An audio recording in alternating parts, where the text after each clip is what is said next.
spring, Humpy's mother chased him away. Though he was quite large, she still wanted to follow her, but she struck at him with her front hoofs, time and time and again.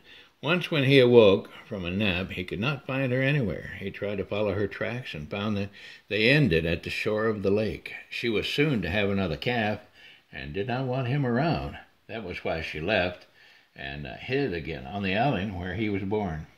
Humpy was quite unhappy about the way his mother had treated him, but he soon found that he could manage fairly well by himself.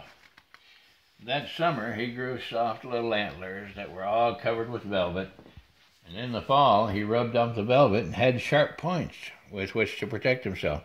The next summer he grew forked antlers. By this time he was nearly full grown. He became fat and sleek and felt well able to look after himself. His ears and big rubbery nose warned him of his enemies, so he was able to keep away from them. He found that some of the worst enemies were very small ones. From them he could not hide.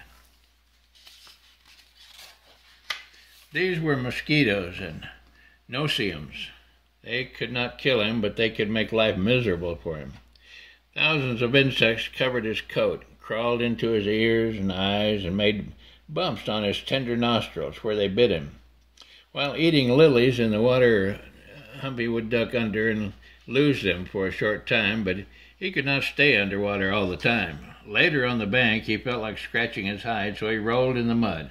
This made him look very dirty, but the mud dried on like an armor and kept the insects off parts of him.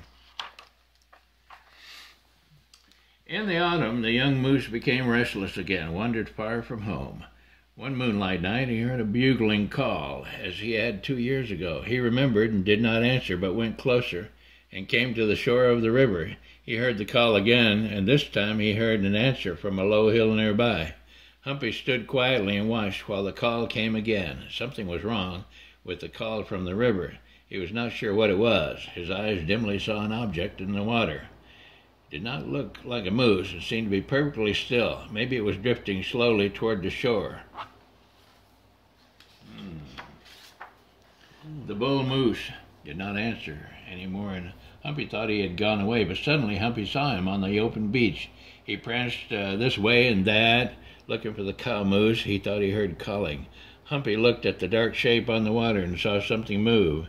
Then a flash showed, and a loud, sharp noise like a breaking tree broke the stillness of the night. Looking again at the bull on the shore, Humpy saw it slowly sink to the ground, kick, and lie still. What happened? There had been no fight, yet the big moose was dead. Humpy was uneasy, though well hidden. He was so curious about what had happened that he watched on. A shout came from the dark shape on the water. Then it came quickly to the shore. There was part of the shape stayed at the water's edge and part moved toward the dead moose. After a while it moved back to the long object on the water with part of the moose and went away. This was Humpy's first meeting with man. Here was an enemy, though smaller than he was, that could kill at a distance with a stick that flashed and made noise. He backed into the forest and ran far away.